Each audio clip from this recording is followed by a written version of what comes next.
Hello everyone, this is Mike, and today we're going to discuss the flight test version of the NutBall. The NutBall is probably one of the more misunderstood airplanes in the flight test fleet. I've heard it said that the airplane was squirrely, uncontrollable. I've read reports of people that just absolutely couldn't get them to fly, but in my opinion, they're completely wrong. It's a terrific airplane.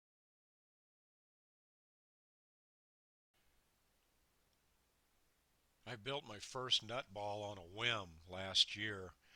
Probably early in the summer, I was just in my shop and had just watched Josh Bixler do a build on the nut ball. And I thought, hey, that looks like fun. I had a piece of Dollar Tree foam sitting there, and about 2 hours later, I had a nut ball. I enjoy everything about the nut ball, practically right down to those goofy foam wheels you see there. I've got my own version of them. I actually bought a little foam cutter, so I cut out blanks, and I do take the paper off of them because the paper does not like to get wet on dewy grass. But I recommend you try these wheels. The thing I like best about them is they'll float right over the top of mowed grass. Not necessarily really long grass or real short grass, but average length grass like your lawn. It'll enable your airplane to go right over the top of it. While we're here, you need to take a look at my motor. This is an excellent motor for this airplane, a Supo BL2208-17. Normally I'm turning an 838 or an 84 slow fly propeller, and it seems to be a really excellent combination for the airplane. I order that motor from Altitude Hobbies out in Greeley, Colorado. Great place to do business, by the way. Pointing out my CG marks. Those are critical on the airplane. Also showing you my landing gear modification. I make the landing gear more in a square pattern and lay it next to the dowels. It makes the landing gear very, very stable. It's a good idea to do that on any little flight test swappables like the Delta and the Flyer. I use the same pod on those airplanes and the same motor combination. Really an excellent way to go. Super great motor. Can't speak highly enough of that.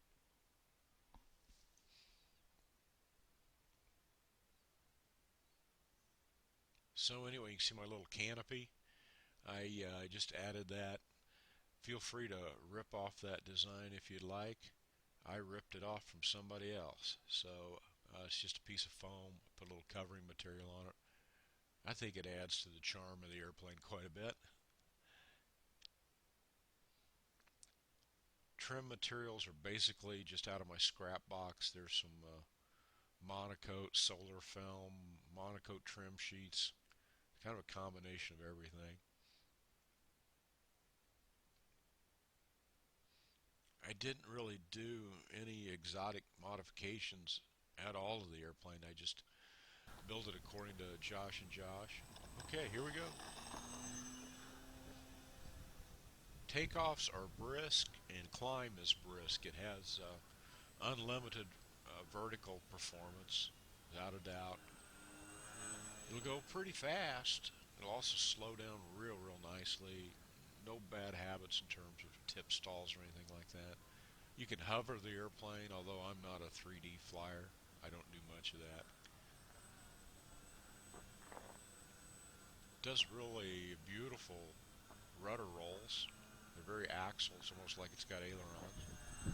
And it does this weird outside snap roll thing. If you just cram your stick, first of all, I take the airplane about vertical and cram the stick in the left top corner. It'll do this really wild. There it goes. Outside snap roll. Hope you caught that. But this airplane is fun all day long. I've been in this hobby for longer than I want to admit. I've literally owned and built hundreds of airplanes. And in terms of pegging the fun meter, this one's way up there. There's just not much invested in it in any way. And as long as you have the CG right, the control throws right, and the propeller on the right way, I think you're going to be successful with it. I would suggest that you dumb down the flight controls quite a bit. Otherwise, it can get a little bit wild on your first few flights. But anyway, there she is. I'm getting cold. I think it's time to take it back to the shop. Had so much fun with this over the summer, decided to build a nutball uh, snow airplane, which is known as a snowball. There it is. Just real briefly, we'll look at that. I've had the opportunity to take it out one time in nice powder snow and had so much fun with it. I think I flew about 10 battery packs through it last week.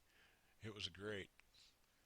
Flies much like the nutball, but it makes an awesome RC snow car at the same time. It's about as much fun on the ground as it is in the air. And I added this little trick to it. It's my first experience with some LEDs. You can see them across the front there. Can't believe how cool this thing looks coming through a snowstorm, kind of in the heavy snow and fog. And when she comes in up on top of a snowdrift, it's a lot of fun. So master your nutball and make sure you build a snowball. So this is Mike signing off.